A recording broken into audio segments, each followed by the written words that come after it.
Advance social psychology unit 1 के part A में हमने डेवलपमेंट ऑफ सोशल साइकोलॉजी, इसके दूसरे पार्ट बी में हमने relationship of social psychology with other social sciences की चर्चा की। अब यूनिट 1 का अंतिम पार्ट सी में हम modern trends in social psychology की बात करेंगे। अब हम आधुनिक समाज मनोविज्ञान के बारे में चर्चा करेंगे। समाज मनोविज्ञान आज जीवन के विभिन्न पहलुओं को छूता हुआ विकसित हो रहा है।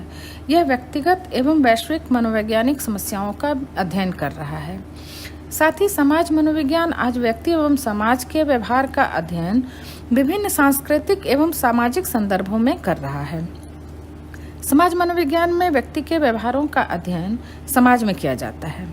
आधुनिक समाज मनोवैज्ञानिकों के अनुसार समाज मनोविज्ञान का एक लंबा इतिहास रहा है, जिससे गुजरने के बाद ही समाज मनोविज्ञान का विकास आधुनिक क्षेत्र में हुआ है।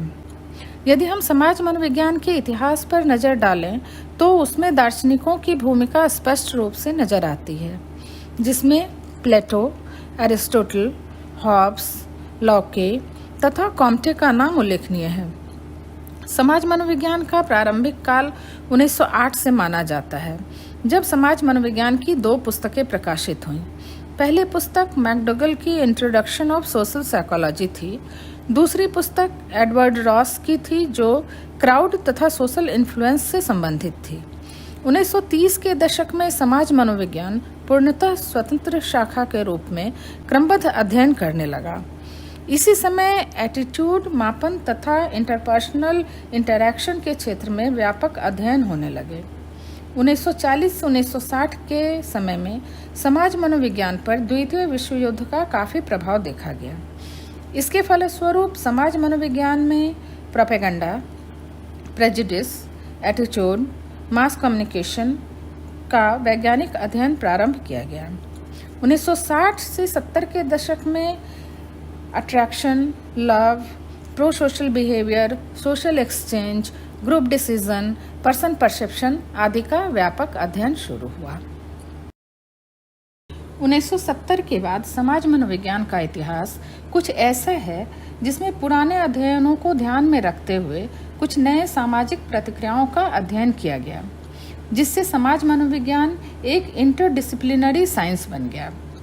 1970 के बाद समाज मनोविज्ञान के क्षेत्र में जो भी अध्ययन या कार्य शुरू हुए, उसे आधुनिक संदर्भ में रखकर देखा जाता है। इस अवधि के बाद समाज मनोविज्ञान ने मुख्यतः 6 क्षेत्रों में कार्य किया।